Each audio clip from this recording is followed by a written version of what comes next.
jason un peu. Tu épouses un gars qui t'a dragué avec sa belle voiture, avec sa belle maison. Un gars qui t'a dragué avec son argent. Un gars qui t'a promis toutes les belles choses de ce monde. Un gars qui a été probablement le plus beau de ton quartier. Un gars qui a été très intelligent à l'école. Un gars qui a été probablement à tes yeux le plus élégant à ton travail. Mais tu épouses un gars qui n'a pas la crainte de Dieu. Un gars qui n'a pas la présence de l'Esprit Saint dans sa vie. Et tu t'attends à ce qu'il te soit fidèle. Attendre, c'est ton droit le plus légitime. Tu peux t'attendre à ce que tu veux dans ta vie. Mais ne viens pas te plaindre après quand il ne l'est pas.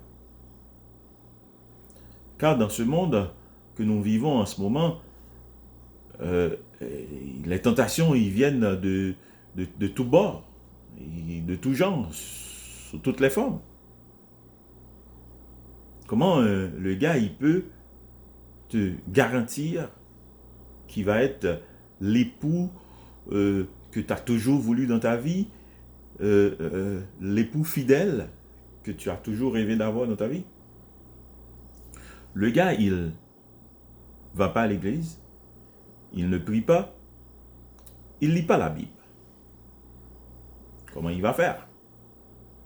Je ne suis pas en train de dire que tous les gars ou tous les hommes qui ne pratiquent pas ces habitudes sont infidèles, loin de là.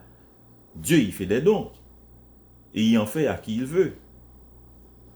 C'est comme dans toutes les activités, dans tous les domaines, par exemple. On peut prendre un exemple simple. À l'école, toi, tu étudies. Mais c'est à peine si tu arrives à avoir la moyenne. Mais il y a ton voisin là-bas, lui, il étudie jamais. Ben, il prend même pas de notes d'ailleurs. Mais t'inquiète, il va être le premier de la classe. Si on prend un exemple dans le sport, dans le soccer, comme on dit en Amérique du Nord, donc le football chez nous, il y en a des milliers de joueurs de soccer. Mais ils ne sont pas tous des Lionel Messi, ils ne sont pas tous des Cristiano Ronaldo. Dans le basketball, il y en a plein. Mais ils ne sont pas tous des LeBron James, ils ne sont pas tous des Michael Jordan. Dans le football, la NFL, il y en a plein. Mais ils ne sont pas tous des Tom Brady. Donc c'est pour ça que je vous dis que Dieu, il fait des dons. Et il en fait à qui il veut. Il y a des héros partout dans ce monde. Est-ce que ton mari, il est le héros de ta vie, le héros que tu as toujours rêvé d'avoir dans ta vie? Est-ce qu'il tient ses promesses, les promesses de fidélité surtout qu'il t'a faites quand il te draguait? Si ce n'est pas le cas, ma soeur, je te suggère cette solution. Va sur tes genoux. Adresse-toi au roi des rois. Adresse-toi au Seigneur.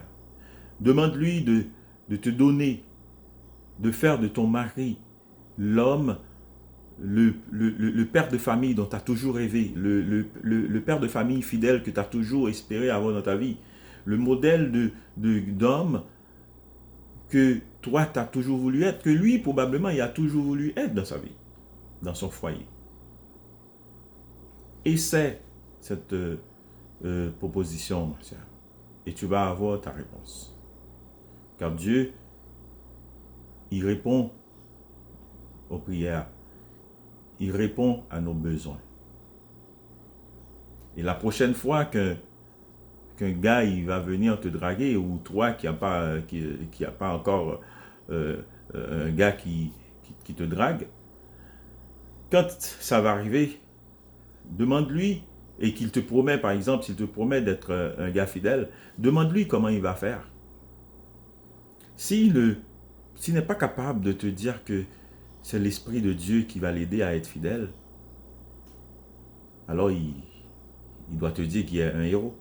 Et s'il y a un héros, tu peux aussi lui demander comment il sait qu'il y a un héros. Parce qu'être fidèle dans ce monde, ce n'est pas facile. Ce n'est vraiment pas facile.